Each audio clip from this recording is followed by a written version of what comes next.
Ooh, yeah. You're listening to the Risenhauer podcast, the Riz Pod, featuring yours truly, Risenhauer, the Great Poupon.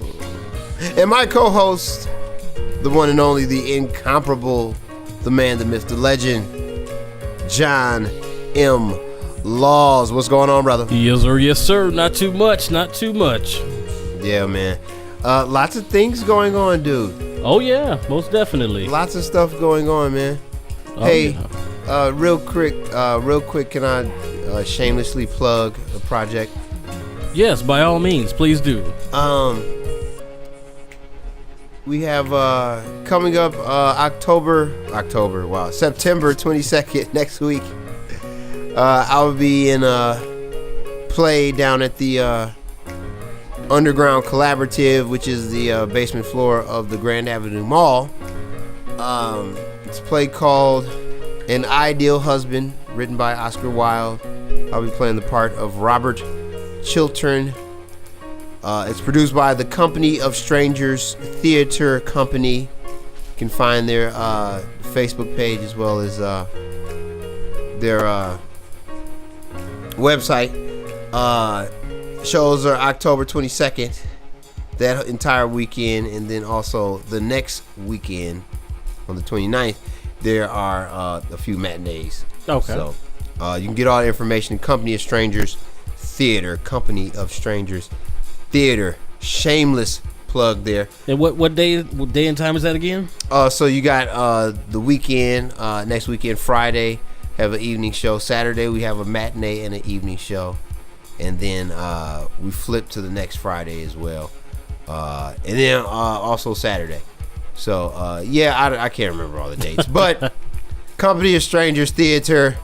And, of course, you can hit me up on the RizPod at yahoo.com. And I can just link you to the page, all that good stuff. So, man, I'll be playing Robert Chiltern. It's a set, like old school, set in Victorian England.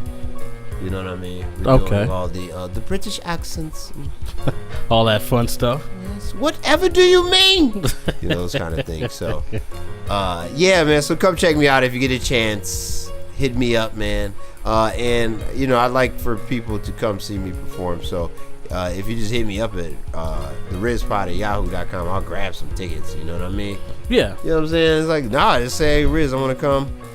Hey, man, I'll figure out a way to get you there. Hey! So reach out, TheRizPod at yahoo.com, the RizPod at yahoo.com. Reach out for your tickets, buy them early, because they will be selling quickly. Okay. Man, lots of wacky, wild stuff happening this week, man. Wacky and wild. Some news there about the sheriff. I shot the sheriff. I better not, man. You might have me under surveillance or something. Right. But a little information about the sheriff as well as the Slenderman. Yeah. Assault. That's Slenderman assault / trial. Right. So some things going on there, which will be covered in the next segment going on here. John's thoughts. Prior to that, just want to give you an overview here, man. So we'll be going into John's thoughts, and today we will be reviewing the classic movie, the five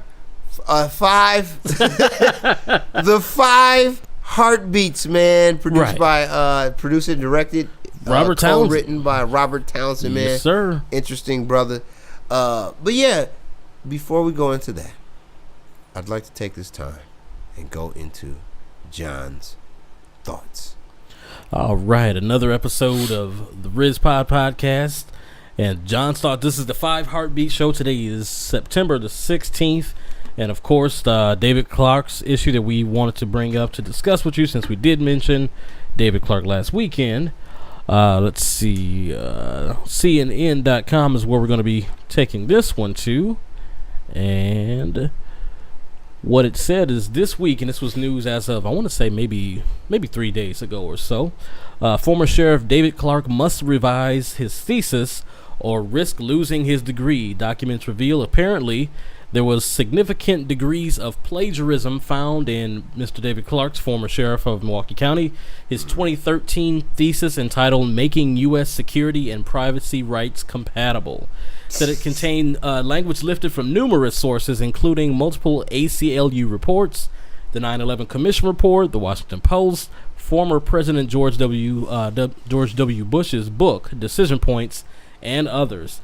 Now, I don't know about anybody else, but generally speaking, even the University of Phoenix has strict guidelines against plagiarism, where they'll darn near kick you out of school. So the fact that he's getting essentially a do-over is crazy to me. So that's news number one for our favorite sheriff, if you will. Then just wanted to discuss. I made a decision for the John segment just to try to wrangle it in if that's necessary or even possible. So I wanted to focus going forward on three main themes that I like to cover in the John's thought bubble section here of the show. I wanted to focus on things that are attacking and dismantling two huge topics. I broke them down into three categories. Urban blight and poverty are going to be the two huge topics that we're going to cover. I want to focus on economic instability, which is the lack of competitive careers for skilled or unskilled laborers alike, focusing primarily on the state of Wisconsin. Education inadequacy, and that's how students of color rate academically in comparison to their non-color peers in the state and also out of the state. Journal Sentinel had an article recently. I think it was, well, not recently. It was about a year ago, actually. That's not too recent. So let's see. That one's on the Journal Sentinel online, and it was basically stating about the graduation rates for white and non-white in the state of Wisconsin, saying that we are sixth in the nation overall, primarily with the white students, with a high school graduation rate of 83.6. And let's see, what is the okay, and the other graduation rate, let's see, there it is. Okay, Milwaukee Public Schools, the 4-year graduation rate for black students has trended downward over the past 5 years to a rate of 54.7. For MPS Hispanic students, is currently 58.7, which is not that much better. It says the most recent rate for MPX students is a little bit up, 67%, but that's fallen from 2 percentages as of 2011. So significant room for improvement, not just with MPS, but just with education of students of color across the board. And the last of the big three covering urban blight and poverty would be food insecurity. That would be the availability of nutritional food sources in communities of color and healthy habits to improve health and overall quality of life, which means how do we get access to good food and how do we get it within our communities where we can get access to it, where we can get to it easily. And once we get access to the good food, what are some choices that we can make to improve our overall health and quality of life? Now, the Slender Man verdict is something pretty big that we can focus on here. The Slender Man verdict was a jury, according to CBS News and News all over Wisconsin.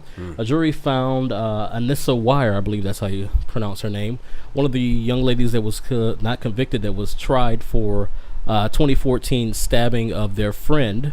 According to the reports, they were doing it to appease a character called Slender Man, who was allegedly some horror. I guess it's a horror character, I suppose. Yeah, but I've seen some kind of like urban, like an urban type deal. Yeah. So to appease him, they said that they had to kill this girl, and they intended to kill her. Stabbed her, I believe it was 19 times. Yeah, stabbed her 19 times. Fortunately, she did survive. All three girls were 12 years old at that time. So since that time, she's been, I want to say, under protective custody, or in security custody, rather. And recently, she was, she wasn't convicted.